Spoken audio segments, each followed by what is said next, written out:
Beneath the marble halls of Monticello, Virginia's most celebrated estate, there existed a room that appears in no official tour guide, no architectural blueprint preserved for public record. For nearly 4 decades, between 1773 and 1809, this concealed chamber housed a secret that 3 American presidents, dozens of congressmen, and an entire political dynasty worked tirelessly to bury. The room measured exactly 14 ft(x12) with a single window facing the servants' quarters, and within its walls at least 6 children were born to a woman who had no legal right to refuse their father. Thomas Jefferson, author of the Declaration of Independence and champion of liberty, kept his slave mistress in a space specifically designed to be forgotten by history. What makes this story even more chilling is not just what happened in that hidden room, but the systematic campaign of silence, destruction of evidence, and calculated lies that followed for over 2 centuries. The truth was so dangerous that Jefferson's own grandchildren would take conflicting stories to their graves, each version carefully crafted to protect the family name. Tonight, we piece together what really happened in the shadows of America's most revered founding father's home. Before we continue with the story of Monticello and the woman who lived invisible within its walls, I need you to do something. If you're watching from Virginia or anywhere in the United States where history feels particularly close to home, leave a comment telling me what state or city you're from. Subscribe to this channel because stories like these, the ones they didn't teach us in school, need to be told. And most importantly, stay with me until the end because what we uncover gets darker with every revelation. The secrets of Monticello didn't begin with a hidden room. They began with a calculation made by a man who understood that power in the end answers to no one. Albemarle County, Virginia, in the year 1773, was a landscape of contradictions. The rolling hills stretched green and abundant, tobacco fields generating wealth that would shape a nation, while the labor that made such prosperity possible remained invisible in every document of importance. Thomas Jefferson was 30 years old when he brought his new bride, Martha Wales Skelton, to the estate he was still constructing on a mountaintop he'd renamed Monticello, the Italian word for little mountain. The name itself spoke to Jefferson's pretensions, a Virginia plantation owner who fancied himself a Renaissance man, an architect, a philosopher, a scientist. The mansion he designed was unlike anything in colonial America. Jefferson obsessed over every detail. The angles of the light through the windows, the hidden staircases that allowed enslaved servants to move through the house without being seen by guests, the dumbwaiter systems that brought wine from the cellar so that no human hand need be visible during elegant dinners. He was creating quite literally a stage set for democracy, a place where the ideals of liberty could be discussed over French wine and European delicacies. While the machinery of slavery hummed just out of sight, Martha Jefferson brought more than her considerable charm to this marriage. She brought property, land, and 40 enslaved people from her father's estate. Among them was a girl named Sarah, though everyone called her Sally. She was 14 years old, light-skinned enough that visitors would later describe her as nearly white, and she was Martha Jefferson's half-sister. John Wales, Martha's father, had fathered Sally with an enslaved woman named Elizabeth Hemings after his wife's death. This made Sally both Martha's property and her blood relation, a contradiction that no one in polite Virginia society would ever acknowledge aloud. The Hemings family occupied a peculiar position at Monticello. They were house servants, not field laborers, trained in specialized skills. Sally's brothers worked as butlers, chefs, and craftsmen. Her mother, Elizabeth, held a position of authority over other enslaved people. They spoke French, played musical instruments, and understood the subtle protocols of entertaining Virginia's elite, but they were still property, still subject to sale, punishment, or any use their owner deemed appropriate. In those early years, Sally was simply part of the household machinery, a girl who learned to be invisible while standing in plain sight. She attended to Martha Jefferson, who suffered from fragile health, bearing children in quick succession and growing weaker with each pregnancy. The mansion itself seemed to reflect Martha's decline. Rooms remained unfinished, construction halted and restarted based on Jefferson's changing visions and available funds. There were spaces in the house that existed in perpetual transition. Rooms whose purposes shifted, loves that appeared on one blueprint and vanished from the next. It's worth understanding what Monticello represented to Thomas Jefferson. This wasn't merely a home, it was a philosophical statement. He filled it with inventions, curiosities, fossils, and Native American artifacts. He installed a 7-day clock in the entrance hall that told not just the time, but the day of the week. He designed his bed in an alcove between two rooms so he could rise and immediately begin working. Everything was about efficiency, control, and the illusion that a rational mind could organize the world into perfect harmony. But beneath this carefully constructed rationality lay dependencies Jefferson could never publicly acknowledge. The entire estate ran on enslaved labor, over 100 people at its peak. Yet Jefferson wrote passionately about the evils of slavery, even as he bought, sold, and bred human beings to maintain his lifestyle. He calculated that enslaved women produced a 4% annual return on investment through their children. He recorded these calculations in his farm journals, right alongside crop rotations and weather observations. The contradiction didn't seem to trouble him, or perhaps it troubled him so deeply that he built an entire architecture of denial around it. The community of Albemarle County understood these contradictions without discussing them. Every plantation owner lived the same lie. They were gentlemen scholars, enlightened farmers, patriots who spoke of liberty while their wealth rested on stolen labor and stolen lives. The unspoken agreement was simple. We do not examine too closely the foundations upon which our civilization rests. To question one man's moral compromises would require questioning everyone's. This was the world into which Sally Hemings disappeared. Not through any dramatic event, but through the simple fact that women who looked like her, who lived as she did, were never supposed to be visible in the historical record at all. September 6, 1782. Martha Wales Jefferson died 4 months after giving birth to her 6th child, only 3 of whom survived infancy. The official cause was complications from childbirth, but everyone at Monticello understood she'd been dying slowly for years, her body worn out by pregnancy and a constitution too delicate for Virginia's humid summers. Thomas Jefferson's grief was absolute. Witnesses described him pacing his room for 3 weeks, emerging only for brief walks, where he seemed not to see the world around him. He burned all of his wife's letters, everyone, as if he could erase her suffering by erasing her words. Before Martha died, she made Jefferson promise something. The exact words of that promise were never recorded, but family law suggests she asked him never to remarry. The prospect of a stepmother ruling over her children was more than she could bear.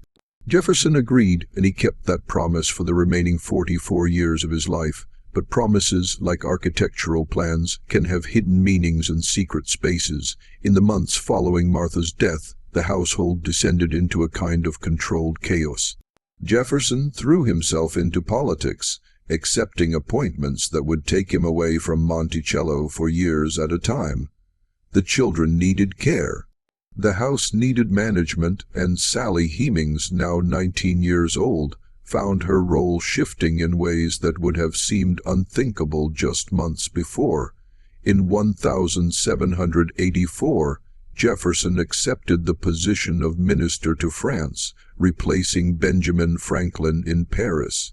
He took his eldest daughter, Martha, with him, but the younger children remained at Monticello under the care of relatives. Paris in the 1780s was a revelation for Jefferson, a city of culture, philosophy, and revolutionary ideas.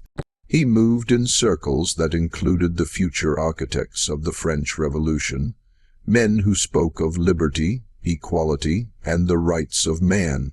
The hypocrisy of his situation, an enslaver preaching freedom, seems not to have occurred to him, or perhaps occurred to him constantly, driving the meticulous compartmentalization that characterized his entire life. In 1787, Jefferson summoned his youngest daughter, Polly, to join him in Paris. An 8-year-old girl could not make the transatlantic voyage alone. The person selected to accompany her was Sally Hemings, now 24 years old. The choice was deliberate. Sally was literate, spoke some French, and was considered trustworthy. She was also Martha Jefferson's half-sister, creating a family connection that everyone acknowledged in private and no one mentioned in public. The voyage took 7 weeks. By the time they arrived in Paris, something had shifted. Or perhaps it had shifted long before in the quiet spaces of Monticello, where grief and proximity and absolute power created their own logic. Paris offered Sally Hemings something impossible in Virginia, the realization that she was, under French law, free. Any enslaved person who set foot on French soil was automatically emancipated. She could have walked away. Some historians suggest Jefferson explained this to her. Others believe she discovered it through the community of free black Americans living in Paris at the time. What we know with certainty is that Sally Hemings became pregnant in Paris. She was approximately 16 years old. Thomas Jefferson was 44 and one of the most prominent Americans in Europe. The relationship, if we can call it that, existed in a space where consent was impossible. Jefferson owned Sally, he owned her mother, her siblings, her future children. In Virginia, she had no legal right to refuse him. In Paris, she had freedom within reach, but return to America would mean returning to bondage. Years later, Sally's son, Madison Hemings, would recount what his mother told him about Paris. She negotiated, Madison said. She agreed to return to Virginia in exchange for a promise that any children she bore Jefferson would be freed when they reached the age of 21. It was the only leverage she possessed, the threat to stay in France, to make their relationship public in a place where it would destroy Jefferson's reputation among the very revolutionaries he courted. Whether Jefferson truly promised this or whether Madison constructed a narrative that gave his mother some agency in an impossible situation, we'll never know with certainty. What matters is what happened next. In October 1789, Sally Hemings returned to Virginia, pregnant with Jefferson's child. She returned to slavery. She returned to a house that would become her prison for the next 38 years. The room that would become hers existed in a peculiar space of Monticello's architecture. Located on the south dependency, it connected to the main house through Jefferson's complex system of service corridors. Visitors to Monticello would tour the public spaces, admire Jefferson's inventions and his library, and never realized that enslaved servants lived in a warrant of small chambers dug into the hillside rooms that appeared on no published architectural plans. Sally's room had one window, a narrow opening that provided light but faced away from the main entrance, away from anywhere guests might wander. The room was furnished simply: a bed, a small table, a chair. By the standards of enslaved housing, it was comfortable. By the standards of humanity, it was a cage lined with muslin and deception. The first child Sally bore Jefferson died in infancy sometime around 1790. No record of this child exists in Jefferson's meticulous farm books, where he recorded the birth of every other enslaved child on the plantation. This absence is itself a record, a silence that speaks to the extraordinary efforts made to keep this relationship hidden. Between 1795 and 1808, Sally Hemings gave birth to at least 6 more children. 4 survived to adulthood: Beverly, Harriet, Madison, and Eston. These children grew up in a strange twilight existence. They were enslaved, but they were Jefferson's children, and everyone at Monticello knew it.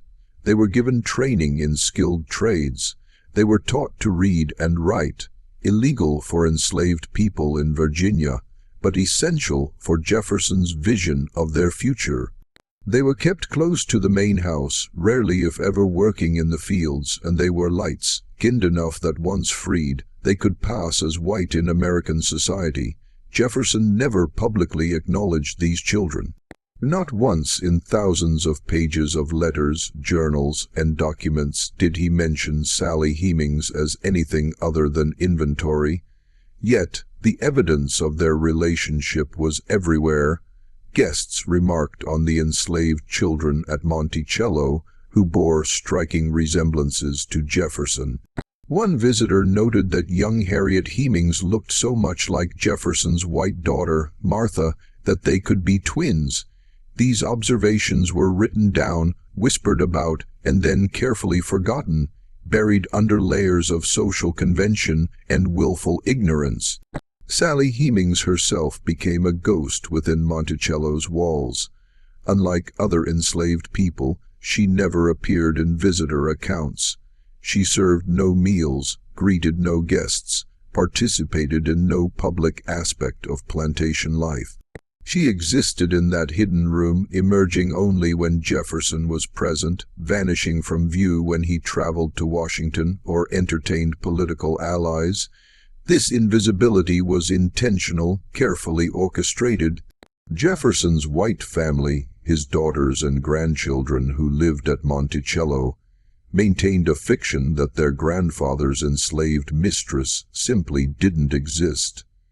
The architecture of Monticello facilitated this deception.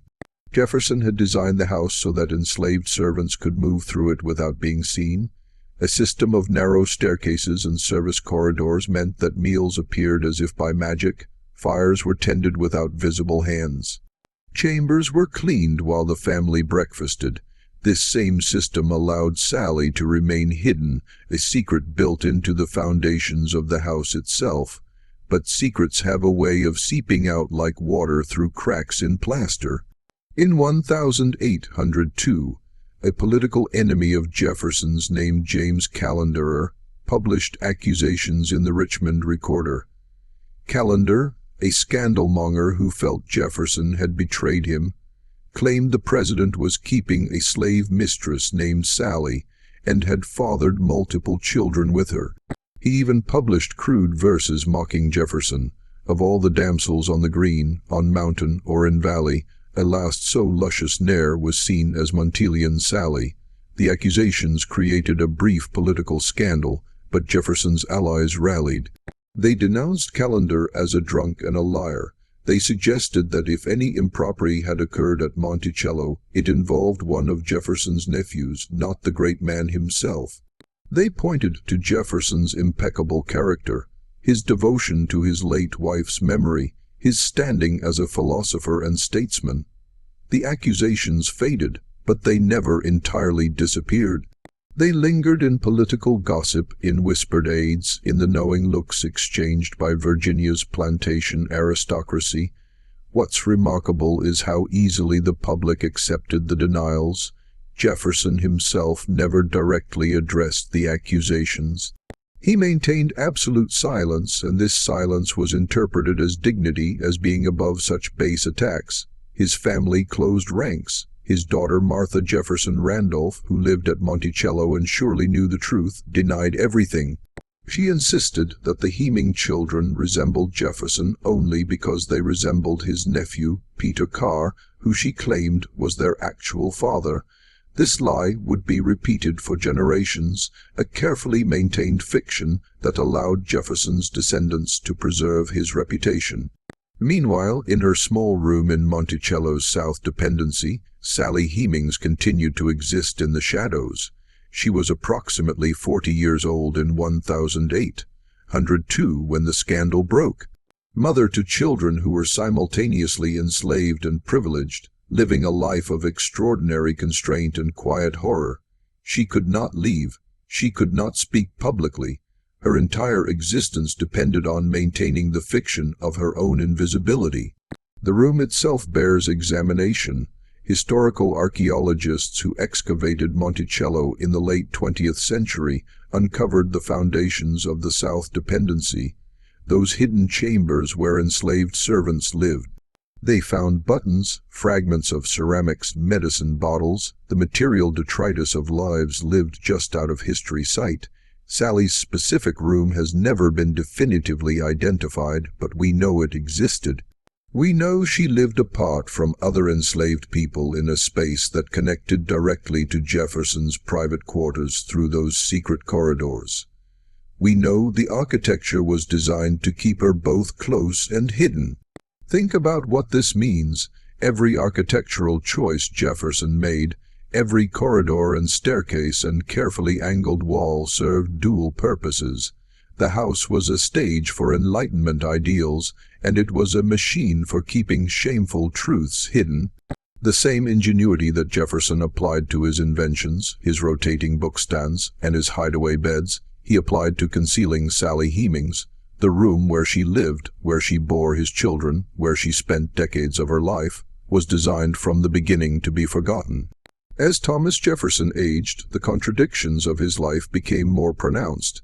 He served 2 terms as president from 1801 to 1809, leading the young nation while maintaining his secret domestic arrangement. Letters from this period reveal a man increasingly anxious about his legacy. He began organizing his papers, burning correspondence he deemed too private, carefully curating the documentary record that would survive him. He must have known that the truth about Sally Hemings posed a danger to his reputation. The question is whether he ever considered that danger worth confronting honestly. In 1809, Jefferson retired permanently to Monticello. At 66, he was an old man by the standards of his era, increasingly frail and burdened by debts that would plague him until death. The plantation was no longer profitable. Tobacco had exhausted the soil. Jefferson's expensive tastes, his wines, his books, his constant renovations to Monticello had created a financial crisis. Yet he continued to maintain over 100 enslaved people, continuing to calculate their value as assets, even as he professed to despise the institution of slavery. Sally Hemings was now in her late 30s, past the age when most enslaved women could expect to survive given the brutal conditions of plantation life. But she had been spared the worst of that brutality. Her children were growing up. Beverly, the eldest surviving son, was learning carpentry. Harriet was being trained in textile work, spinning, and weaving. Madison and Eston, the youngest boys, were still children, but already receiving educations that set them apart from other enslaved people on the plantation. Jefferson's white grandchildren, who lived at Monticello during these retirement years, later left conflicting accounts of this period. Some insisted they never saw Sally Hemings, that she was simply another servant who kept to the background. Others admitted they knew of her existence, but claimed she had no special status. One granddaughter, Ellen Randolph Coolidge, would later write letters vehemently denying any relationship between Jefferson and Sally, insisting that the Heming children were fathered by Jefferson's nephew. These letters are remarkable for their passion, their desperation to protect a dead man's reputation at the cost of an obvious truth. But there were cracks in the family's unified denial. Israel Jefferson, an enslaved man who worked at Monticello, would later testify that Sally Heming children were Jefferson's. Madison Hemings himself would give an interview in 1873, describing his parentage matter-of-factly, explaining how his mother had negotiated for her children's freedom. These accounts were dismissed at the time as unreliable, the testimony of formerly enslaved people who might have reasons to lie. But now, with historical distance and DNA evidence, we recognize them as truth. The most chilling aspect of this period is the systematic nature of the cover-up. It wasn't just Jefferson hiding the truth. It was his entire family, his political allies, the community of Albemarle County, and eventually the historians who first wrote his biography. Everyone with power and influence worked consciously or unconsciously to maintain the fiction. Sally Hemings had to remain invisible because acknowledging her meant acknowledging that Thomas Jefferson, champion of liberty, was a hypocrite of the highest order. It meant confronting the fact that the man who wrote "All men are created equal" owned his own children. In 1822, Beverly Hemings turned 21 and simply walked away from Monticello. He crossed into free territory and disappeared into white society. Jefferson recorded his departure in his farm book with a single word: run. It was a lie, of course. Beverly didn't run. He left with Jefferson's implicit permission, fulfilling whatever promise had been made back in Paris all those years ago. 2 years later, Harriet did the same. Jefferson gave her $50 and arranged for her passage on a stagecoach north. She vanished into white society, eventually marrying a white man who never knew her true parentage. Madison and Eston, the youngest, were formally freed in Jefferson's will. This was unusual. Most enslaved people at Monticello were sold after Jefferson's death to pay his debts. But these two young men, Jefferson's sons, were given their freedom in writing. Even then, Jefferson couldn't acknowledge the relationship publicly. The will simply stated that Madison and Eston Hemings were to be freed in consequence of faithful service. The language was clinical, legal, devoid of any hint of parental obligation. Sally Hemings herself was never formally freed. Jefferson's will did not mention her. Instead, his daughter Martha allowed Sally to leave Monticello informally after Jefferson's death. Sally went to live with her sons Madison and Eston in Charlottesville, where she spent her final years. She died in 1835, approximately 62 years old, in a small house in town. The white community of Charlottesville knew who she was. They knew she had been Jefferson's mistress, but they said nothing publicly, maintaining the polite fiction even after everyone involved was dead. The true horror of this story isn't just what happened to Sally Hemings. It's what happened to the truth. For over 150 years, historians, Jefferson biographers, and the keepers of his legacy actively worked to suppress, deny, and discredit any suggestion of the relationship. This wasn't passive forgetting. This was active historical erasure, a conspiracy of silence that involved some of the most respected scholars in America. The Thomas Jefferson Foundation, which maintains Monticello as a museum and historical site, spent most of the 20th century denying the Sally Hemings story. When Madison Hemings' 1873 interview surfaced, scholars dismissed it. When oral histories from the Hemings family were presented, they were ignored. The Foundation's official position was that the relationship was possible, but unproven, and more likely involved Jefferson's nephews rather than Jefferson himself. This position was maintained despite overwhelming circumstantial evidence. The timing of Sally's pregnancies coinciding with Jefferson's presence at Monticello, the physical resemblances multiple observers noted, the special treatment of Hemings' children, and the testimony of people who had actually lived at the plantation.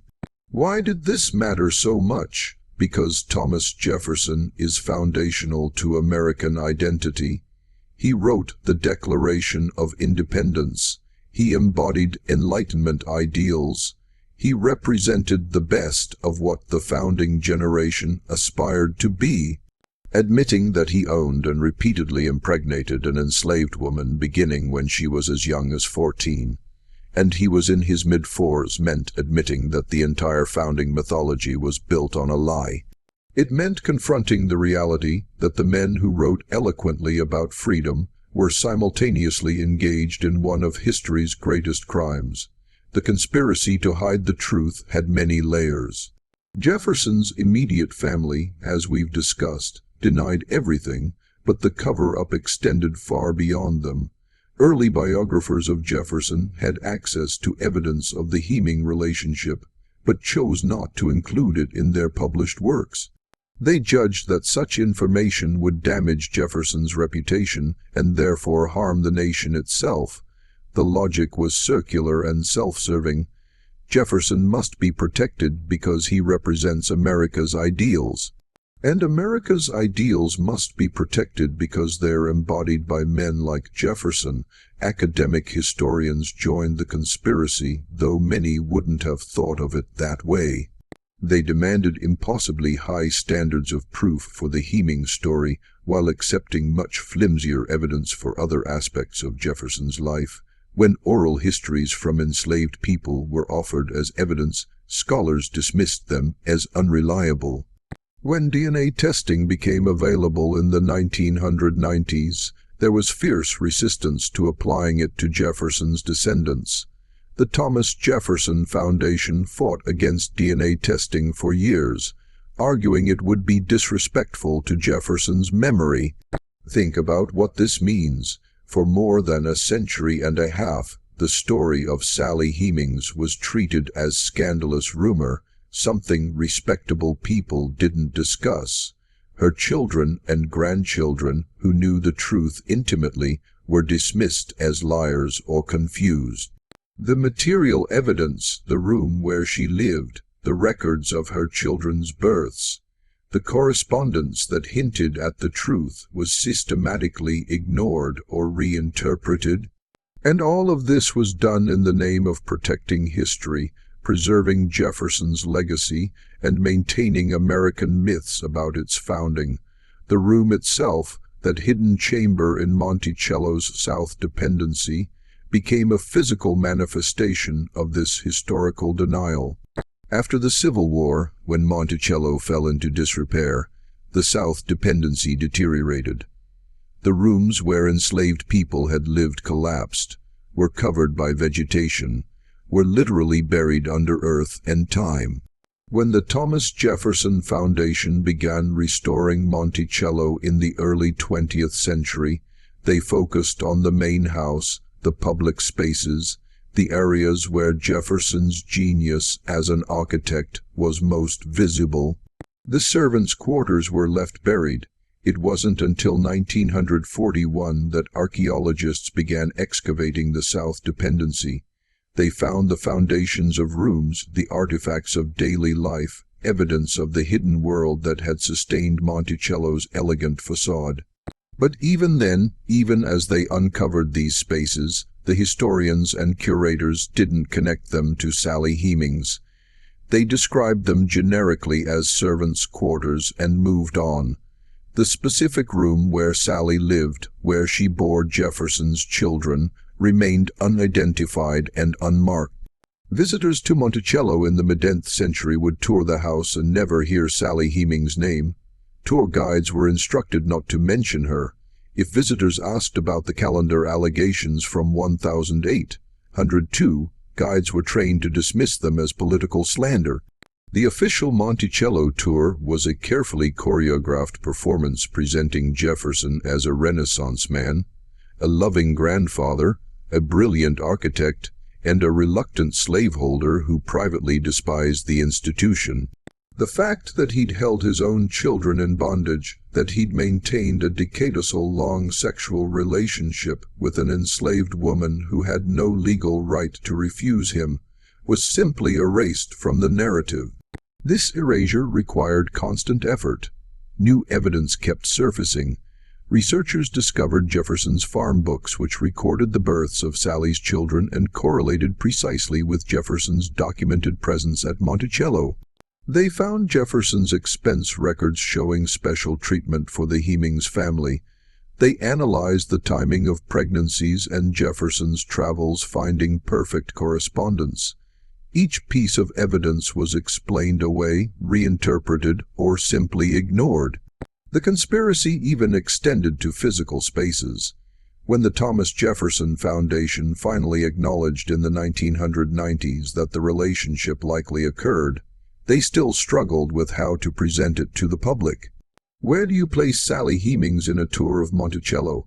How do you discuss the rape of an enslaved teenager by America's third president without destroying his reputation entirely? The Foundation's solution was compromise. They acknowledged the relationship but emphasized that we can't know whether it was consensual, as if consent were possible in such circumstances. They mentioned Sally Hemings but kept the focus on Jefferson's greatness.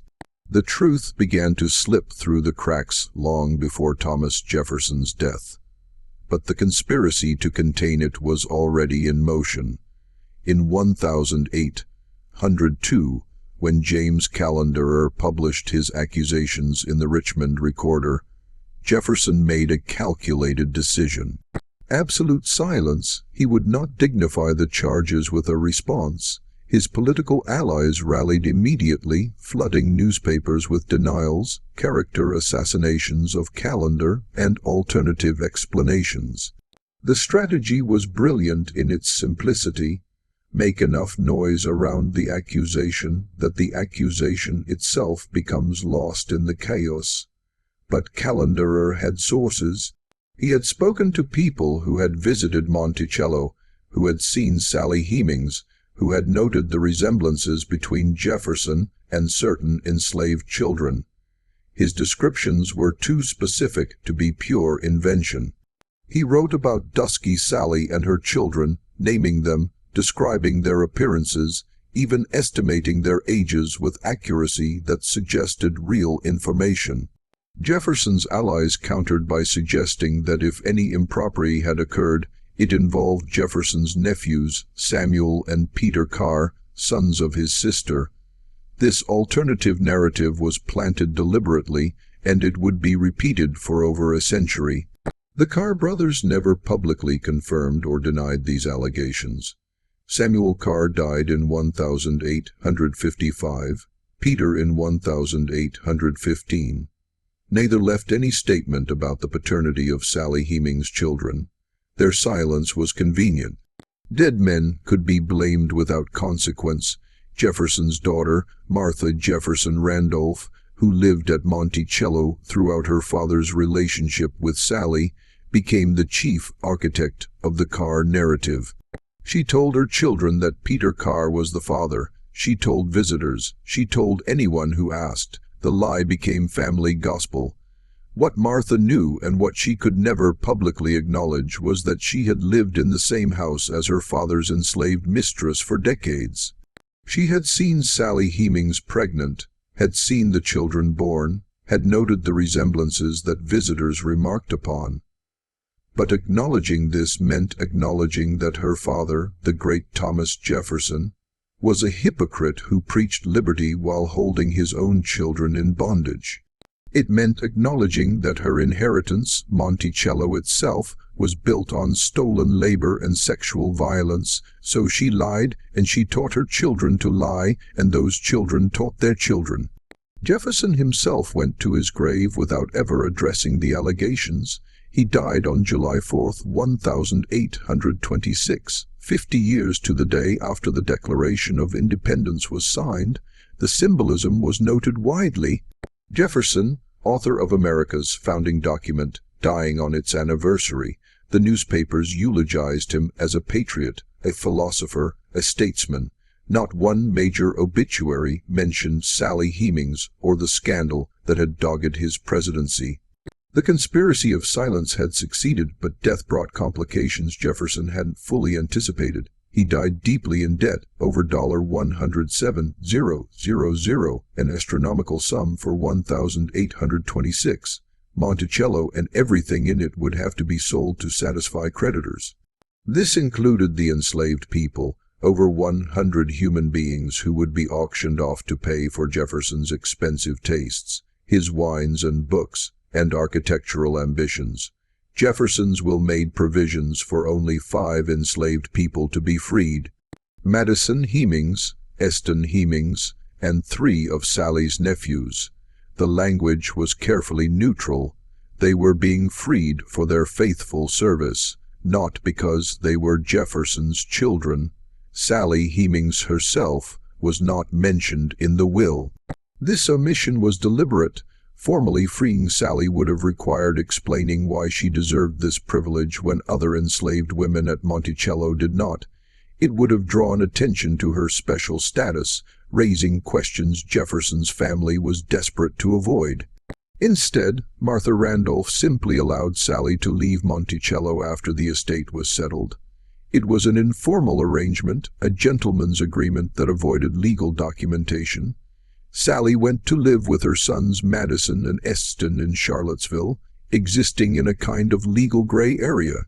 Not formally enslaved, but not officially free either. The auction of Monticello's enslaved people took place in January 1827, 6 months after Jefferson's death. Families were separated, children sold away from parents, husbands separated from wives. The sale was brutal and thorough. Jefferson's financial legacy, the debt he left behind, was paid in human flesh. The enslaved people who had built Monticello, maintained it, made Jefferson's life of philosophical leisure possible, were scattered across Virginia and beyond. Many of them knew the truth about Sally Hemings and Jefferson, but who would listen to the testimony of enslaved people at an auction? The room where Sally had lived was emptied, closed up, forgotten. Monticello itself was sold in 1831 to a man named James Barclay, who had no connection to Jefferson and no interest in preserving the estate as a shrine. The house fell into disrepair. The ingenious mechanical systems Jefferson had installed broke down. The gardens grew wild. The South dependency, where enslaved people had lived in those hidden chambers, began to collapse. Weather and neglect did what Jefferson's family could not. They erased the physical evidence of Sally's existence at Monticello. Sally Hemings died in 1835, approximately 62 years old. The Charlottesville newspaper ran a brief notice: Sally Hemings, a colored woman, died. No mention of her connection to Jefferson, no acknowledgement of the children she had borne to one of America's founders. She was buried in an unmarked grave in the Monticello graveyard, a cemetery for free blacks and poor whites in Charlottesville. The location of her grave was not recorded with precision. Within a generation, no one could say with certainty where Sally Hemings lay buried. Her children scattered, each making different choices about how to navigate freedom in a country that defined them by their mother's enslaved status while denying their father's identity. Beverly Hemings disappeared into white society completely. He moved north, changed his name, married a white woman, and never looked back. His descendants would grow up white, never knowing their ancestry included both Thomas Jefferson and an enslaved woman named Sally. He made this choice sometime before 1830. Census records that year list him living in the District of Columbia as a white man working as a carpenter. He died in the 1850s, the exact date and location lost to history. Harriet Hemings, Sally's only surviving daughter, also passed into white society. Jefferson had given her $50 and arranged her passage on a stagecoach to Philadelphia in 1822 when she was 21. She disappeared into the city's population, married a white man, and lived as white for the rest of her life. Her husband never knew her true parentage. When she died sometime in the 1860s, she was buried as a white woman under her married name. The secret went with her to the grave. Madison and Eston Hemings initially remained connected to their mother and to the black community in Charlottesville. Both men worked as carpenters, the trade they had learned at Monticello. Madison married a free black woman named Mary Hughes McCoy in 1834. They had children, established a household, lived openly as black people in Virginia. But Virginia in the 1830s was increasingly hostile to free blacks. Laws were tightened, restrictions multiplied. The fear of slave rebellions after Nat Turner's uprising in 1831 made white Virginians suspicious of any black person not under direct white control. In 1836, Sally Hemings and his family left Virginia entirely. They moved to Chillicothe, Ohio, where they lived as black people initially. But Ohio, while free territory, had its own racial restrictions. In the 1850s, Eston made a decision that would erase his ancestry from the historical record. He began identifying as white. He changed his name to Eston H. Jefferson, claiming the surname openly for the first time. He moved to Madison, Wisconsin, where he lived as a white man until his death in 1856.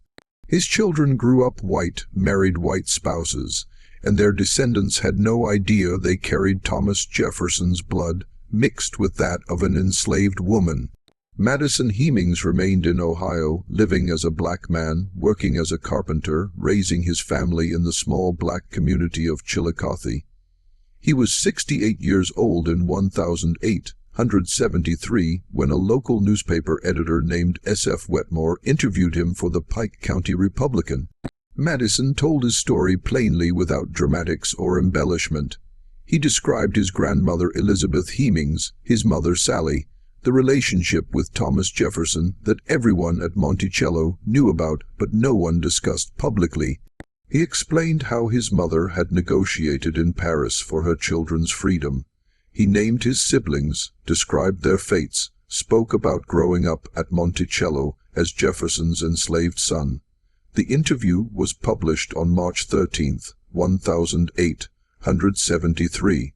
It should have been a sensation, the son of Thomas Jefferson speaking on the record about his parentage, but it wasn't. Most newspapers ignored it. The few that noticed dismissed it as the confused ramblings of an old black man seeking attention. Jefferson's white descendants denounced it as lies.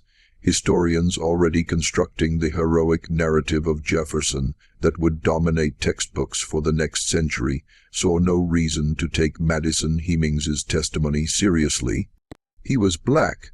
He was the son of an enslaved woman, and his story contradicted the carefully maintained fiction about Jefferson's character. Madison died in 1877, 4 years after giving that interview. His testimony was forgotten, buried in the archives of a small Ohio newspaper that few people read. The truth he told was preserved in ink and paper, but it might as well have been buried with him. No one was listening. By the 1880s, the transformation of Jefferson's legacy was complete. He had become a secular saint of American democracy. His contradictions smoothed over, his relationship with Sally Hemings reduced to scandalous rumor that respectable people didn't discuss. Monticello had been purchased in 1879 by a naval officer named Jefferson Monroe Levy, who began restoring the property. Levy was interested in preserving Jefferson's architectural legacy, not in excavating uncomfortable truths about enslaved people. The South Dependency, where Sally had lived, remained collapsed and overgrown. The conspiracy to hide Sally Hemings was never formalized in documents or meetings. It didn't need to be. It functioned through shared interest and unspoken agreement. Jefferson's white descendants protected the family name. Virginia society protected one of their most illustrious sons. Historians protected the founding mythology they were constructing, and the nation itself protected the comfortable fiction that the men who wrote about liberty were somehow above the moral compromises slavery required. The room where Sally lived became a metaphor for this erasure. After Monticello was sold in 1831, the new owners had no interest in maintaining the servants' quarters. The South Dependency was utilitarian space built half underground into the hillside, and without constant maintenance it deteriorated quickly. The roof leaked, then collapsed. Earth and vegetation covered the foundations. Within 20 years, you could walk across that part of Monticello's grounds and not realize there had been buildings there at all. This physical burial mirrored the historical burial. By the 1850s, people who had known Sally Hemings were dying off. The enslaved people who had witnessed the relationship were scattered across the South. Many still in bondage, their testimonies worthless, even if anyone had bothered to collect them. Jefferson's white grandchildren were entering middle age, and they told their children the sanitized version. Grandfather was a great man. The scandalous rumors were lies invented by political enemies. Any impropriety involved the Carr cousins, not Jefferson himself. The lie calcified into accepted truth through repetition and the strategic silence of those who knew better. When James Parton wrote his biography of Jefferson in 1874, he addressed the Sally Hemings allegations briefly, dismissing them with the statement that the family denied it and their denial ought to be conclusive. Parton had access to Martha Randolph's children, who told him the Carr story. He accepted their version because it was convenient, because it preserved Jefferson's reputation, because questioning it would have required believing the testimony of formerly enslaved people over the word of respectable white Virginians. What's remarkable about Parton's biography is what he chose not to investigate. Multiple people suggested he speak with Israel Jefferson, a formerly enslaved man who had worked at Monticello for decades and had given sworn testimony in 1868 about the Jefferson-Hemings relationship. Parton declined. He also didn't travel to Ohio to interview Madison Hemings despite knowing about the 1873 newspaper interview. The decision wasn't about accessibility. Both men were alive and willing to talk. It was about credibility. Parton had already decided whose version of events was reliable, and it wasn't the people who had actually lived at Monticello as enslaved witnesses to the relationship. This pattern repeated itself with every subsequent biographer.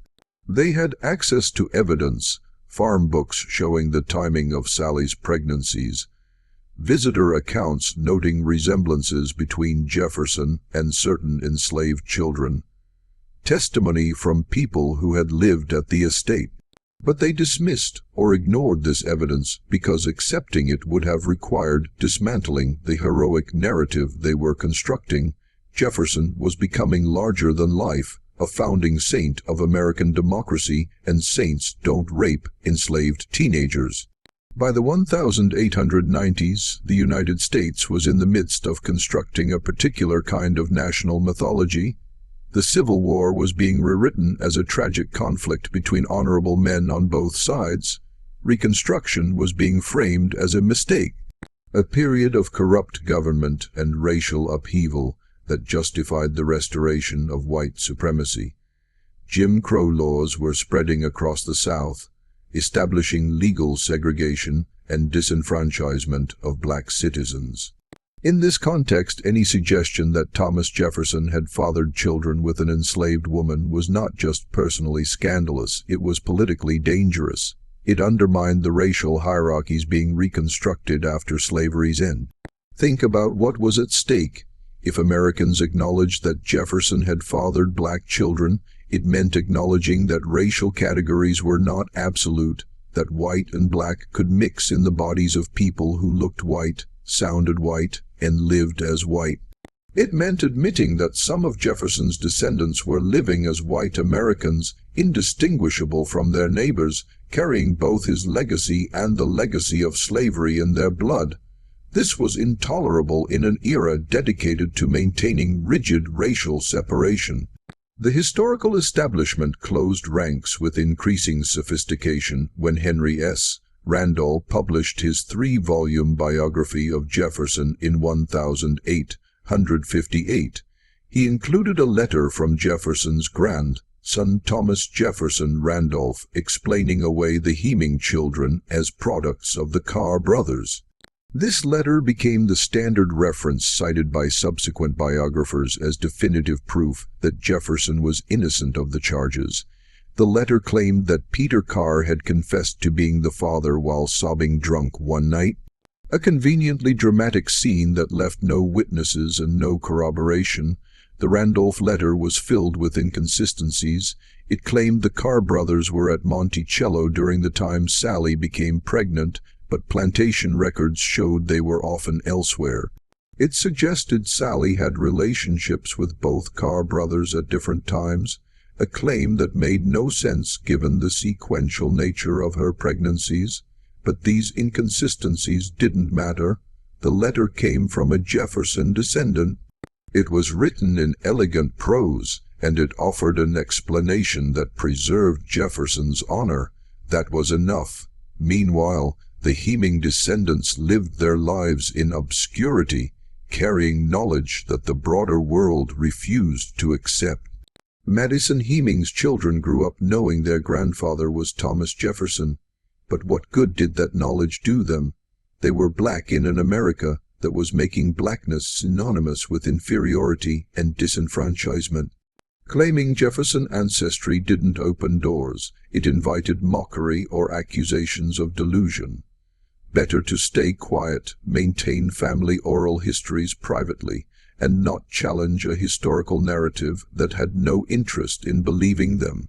Madison's daughter, Ellen Wales Hemings, born in 1832, lived through the entire transformation of Jefferson's image from flawed man to secular saint. She watched as historians wrote books celebrating her grandfather without acknowledging her existence or her father's. She saw Monticello become a tourist destination where visitors learned about Jefferson's genius, while the quarters where her grandmother had lived collapsed into ruins. She died in 1908, having lived 76 years knowing a truth that the nation had decided to forget. Est's descendants living as white in Wisconsin had a different kind of silence to maintain. They knew the family story that they were descended from Thomas Jefferson through an enslaved woman named Sally Hemings. But speaking this truth meant admitting they had black ancestry in an era of increasingly rigid racial definitions. The one-drop rule was becoming law in many states, defining anyone with any African ancestry as black, regardless of appearance. Wisconsin wasn't immune to these attitudes. Eston's grandchildren watched as their neighbors spoke casually about the inferiority of the Negro race, about the dangers of race mixing, about the importance of maintaining white purity. They stayed silent to protect themselves, to protect their children, to maintain their place in white society. This silence had consequences that rippled through generations. Eston's great-grandchildren, born in the 1880s and 1890s, grew up not knowing their full ancestry. Their parents had decided the secret was too dangerous to share. These children married white spouses, had white children, and the Jefferson Hemings connection was lost to their branch of the family entirely. They became exactly what Thomas Jefferson had envisioned when he allowed his children to escape into white society. White Americans with no visible connection to slavery or blackness, their ancestry erased as completely as if Sally Hemings had never existed. The room at Monticello lay buried under earth and vegetation, visited by no one, remembered by no one except perhaps a few aging black residents of Charlottesville who had parents or grandparents who once lived in bondage at the estate. But their memories didn't count. They weren't written down, weren't collected by historians, weren't considered reliable even if someone had bothered to ask. The historical record was being written by and for white people, and white people had decided Thomas Jefferson was innocent. Consider what was required to maintain this fiction. Every historian who wrote about Jefferson had to ignore or dismiss the documentary evidence. Every tour guide at Monticello had to skip over the South dependency and focus on the main house. Every textbook author had to present Jefferson as a champion of liberty without mentioning the hundreds of people he held in bondage or the children he fathered with an enslaved woman. The conspiracy required constant active maintenance, not through explicit coordination, but through shared commitment to a particular version of American history. By 1900, the 50th anniversary of Jefferson's birth approached, and the nation prepared elaborate celebrations. The anniversary became an occasion to reflect on Jefferson's legacy, to praise his contributions to democracy, to cement his place in the pantheon of American heroes. Speeches were given, monuments were proposed, scholarly papers were published. Not one of these commemorations mentioned Sally Hemings. The scandal that had once threatened Jefferson's presidency had been so thoroughly suppressed that most Americans under 40 had never heard of it. Monticello itself had become a symbol of American heritage. The estate was being maintained as a shrine by its new owner, Jefferson Monroe Levy, who opened it to tourists and carefully curated what they would see and learn. Tours were given emphasizing Jefferson's genius and his architectural innovations. Visitors walked through the main house, admired his inventions, stood in his study where he wrote letters to other founders. They learned about his presidency, his role in expanding American territory through the Louisiana Purchase, his founding of the University of Virginia. The story presented was heroic, uncomplicated, inspirational. The tour route was designed to showcase Jefferson's brilliance while avoiding uncomfortable truths.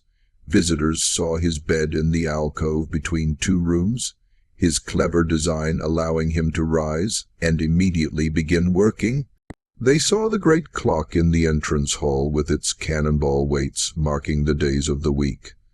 They saw his polygraph machine that made copies of his letters as he wrote them. Everything emphasized Jefferson's ingenuity, his rational mind, his contributions to civilization. The tour ended in the gardens where visitors could admire the views. Jefferson had designed and appreciate his integration of architecture with landscape. What they didn't see was the South dependency. The collapsed servants' quarters remained overgrown, not part of the tour, not part of the story. If a curious visitor asked about where enslaved people lived, tour guides would gesture vaguely toward the hillside and mention that servants' quarters had existed but were no longer standing. The implication was that these spaces weren't important, weren't worth preserving, weren't central to understanding Jefferson or Monticello. The erasure was complete and seemingly permanent. No tour guide mentioned Sally Hemings. No exhibit discussed the enslaved people who built Monticello, maintained it, made Jefferson's life of leisure and intellectual pursuit possible. The narrative presented was of Jefferson as solitary genius, as if his inventions and writings had emerged from pure intellect, unencumbered by the labor of others.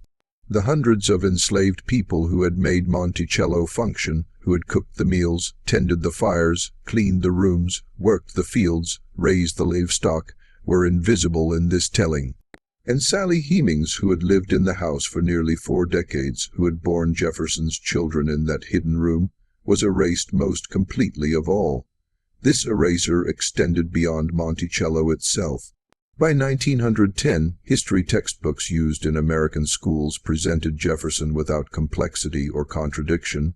Children learned that he wrote the Declaration of Independence, that he believed in liberty and equality, that he was a Renaissance man of remarkable talents.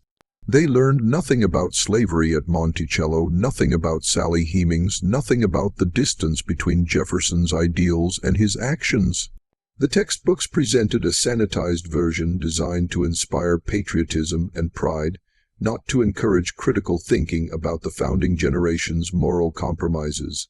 The University of Virginia, which Jefferson had founded and designed, became another site of erasure.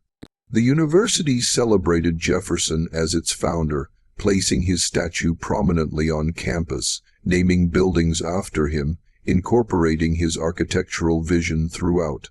Students walked past these monuments daily, absorbing the message that Jefferson represented the best of American ideals. The university didn't discuss the enslaved people who had built the campus, who had served the first students, who had made the university's early operation possible, and it certainly didn't discuss Sally Hemings or the children Jefferson had fathered with an enslaved woman. In 1904, the Louisiana Purchase Exposition in St. Louis included a massive exhibit about Thomas Jefferson, celebrating the centennial of the territorial acquisition that had doubled America's size. The exhibit featured documents, artifacts, and reverent descriptions of Jefferson's vision and leadership. Millions of visitors passed through learning about Jefferson as heroic statesman and visionary leader. Not one panel mentioned Sally Hemings. Not one artifact referenced the enslaved people at Monticello. The exhibit was pure hagiography, transforming a complicated historical figure into an unblemished icon. This transformation was intentional and strategic. America at the turn of the 20th century needed heroes, needed founding fathers who represented ideals without contradiction. The nation was expanding its global power, asserting itself as a force for democracy and civilization.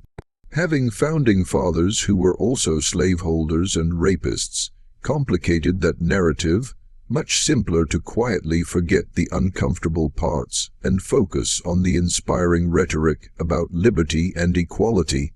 The Hemings family watched all of this from the margins. Madison's grandchildren living in Ohio and other Midwestern states maintained their oral histories but found no audience for them.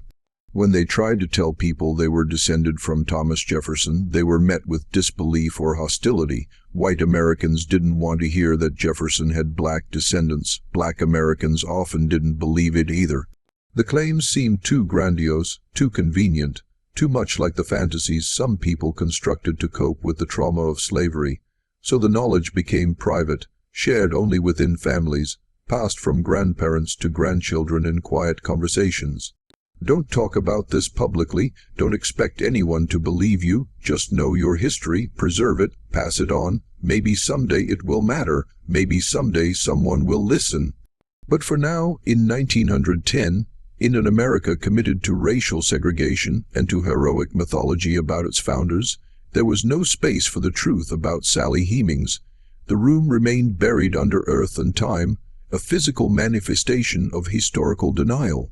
Archaeological evidence existed beneath the soil, foundations, artifacts, the material remains of lives lived in bondage, but no one was excavating, no one was looking. The historical profession had decided what mattered and what didn't, who deserved to be remembered and who could be forgotten. Sally Hemings had been categorized as forgettable, her story dismissed as scandalous rumor, unworthy of serious attention. Think about the coordination required to maintain this eraser over decades. It wasn't a conspiracy in the sense of people meeting in secret rooms to coordinate their lies. It was a conspiracy of shared interest, of people independently making the same choice to protect Jefferson's reputation, because that protection served their own needs. Historians protected him because their careers were built on celebrating the founding generation. Jefferson's descendants protected him to preserve their family's social standing. White Virginians protected him as one of their most illustrious sons, and the nation protected him because the mythology of the heroic founders was essential to American identity. By 1910, this conspiracy had succeeded so completely that the truth seemed lost forever. Everyone who had personally known Sally Hemings was dead. The last of Jefferson's white grandchildren, who had lived at Monticello during the relationship, died in the 1880s, taking their first-hand knowledge to their graves. The physical space where Sally had lived was buried and overgrown. Madison Hemings' testimony existed only in the archives of an obscure Ohio newspaper that few people had ever seen. Israel Jefferson's sworn affidavit, it had been forgotten. The farm books with their damning evidence were preserved but unexamined, their significance unrecognized. The room existed now only in archaeological foundations, in the negative space of history, in the silence that spoke louder than words. It stood as testimony to what America chose to forget, what we decided didn't matter, who we determined was unworthy of historical memory. Sally Hemings lived, her children lived, the room existed. And for generations, those who controlled the historical narrative simply pretended none of it had happened. In 1908, an elderly woman in Charlottesville died. Her name was Ellen Wales Hemings, Madison's daughter, Sally Hemings' granddaughter. She was 76 years old and had lived her entire life knowing she was Thomas Jefferson's great-granddaughter. She told her children this. They told their children. The oral history continued, quiet and unverified, a truth maintained in private, while public history told a different story. At her funeral, attended by black neighbors who knew her family's history, no one mentioned Thomas Jefferson. It wasn't safe, it wouldn't be believed. The truth had become a secret to be whispered, not proclaimed. The horror of this story is not supernatural. It's the horror of systematic erasure, of powerful people deciding that some truths are too dangerous to acknowledge, of a conspiracy that succeeded because everyone benefited from the lie. Thomas Jefferson escaped accountability in his lifetime, and for generations after his death, the room where Sally lived was buried physically and metaphorically. Her voice was silenced, her story was erased.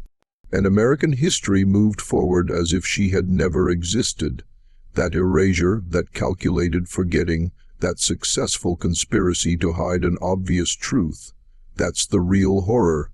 Not ghosts or curses, but the simple human capacity to look at injustice and choose to look away, to know the truth and choose to bury it, to hear testimony and choose to dismiss it. The room was real. Sally was real. The children were real. And the conspiracy to deny all of it was real, too. Maintained through generations by people who valued reputation over truth, mythology over history, comfort over justice. What happened in that hidden room at Monticello shaped American history in ways that would take more than a century to begin reckoning with. But in 1910, no one was reckoning with anything. The room lay buried. Sally's grave was unmarked and forgotten. Her descendants kept their family secrets, and Thomas Jefferson remained America's secular saint. The conspiracy had worked perfectly, maintained not through violence or explicit censorship, but through the more insidious means of selective memory, dismissed testimony, and the decision that some voices matter while others don't.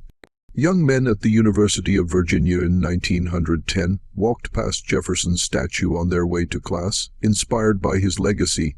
Never knowing about the enslaved woman who had lived hidden in his house for decades, school children memorized passages from the Declaration of Independence, learning that all men are created equal, never learning about the man who wrote those words holding his own children in bondage. Tourists visited Monticello, marveling at Jefferson's genius, walking over ground that concealed the ruins of the room where Sally Hemings had lived. The room waited in darkness under earth and vegetation, holding secrets that the nation had decided it didn't want to know. The foundations remained patient and silent, preserving evidence that would someday force America to confront what it had buried. But in 1910, that day seemed impossibly distant. The conspiracy had succeeded beyond Jefferson's possible imaginings. His reputation was secure, his legacy celebrated, and the woman who had borne his children was forgotten so completely that most Americans had never heard her name. Sally Hemings lived 40 years in that room. She bore children there, raised them in secrecy, existed as a ghost in America's most celebrated home. And when she died, when her story was buried with her, the men who wrote American history decided it should stay buried. They succeeded for longer than Sally lived, longer than her children lived, longer than anyone who had known her survived. The truth became a rumor. The rumor became a dismissed scandal, and the scandal became a footnote that respectable historians didn't discuss. What do you think happened in that room? Do you believe the Carr brothers were really the fathers as Jefferson's white descendants claimed for generations? Or do you believe Madison Hemings, who spoke plainly about his parentage and had no reason to lie? The evidence was always there in the farm books, in the visitor accounts, in the testimony of enslaved people who witnessed it. But for over a century, America chose not to see that evidence, chose to believe the comfortable lie over the uncomfortable truth. If this story has moved you, if it's made you think about who gets believed and who gets dismissed in history, share this video with someone who needs to hear it. Hit that like button to support content that tells the stories textbooks leave out. The truths that make people uncomfortable, the horrors that emerge not from supernatural forces, but from the simple, terrible capacity of humans to rationalize their own cruelty and to bury evidence of it. Leave your comment below, especially if you're from Virginia or anywhere that Thomas Jefferson's legacy looms large. Let's talk about what it means when history is written by the powerful, when testimony from the powerless is dismissed as unreliable, when entire lives can be erased from the record because acknowledging them would complicate our heroes. The hidden room at Monticello tells us something profound, that what we choose to remember and what we choose to forget reveal more about us than about the past. The room is still there, somewhere beneath the earth at Monticello, its exact location lost, but its existence undeniable. The foundations remain, waiting to be excavated, waiting to tell their story to a future generation that might finally be ready to listen. Sally Hemings lived, her children lived, the room existed, and for generations. Those who controlled history simply pretended none of it mattered. That's the horror, the not supernatural terrors, but the calculated erasure of a woman who lived, suffered, and died in the shadow of American greatness. Her story buried so thoroughly that for over a century she existed only in dismissed rumors and family secrets. The room waits in darkness, holding truths that powerful people worked desperately to hide.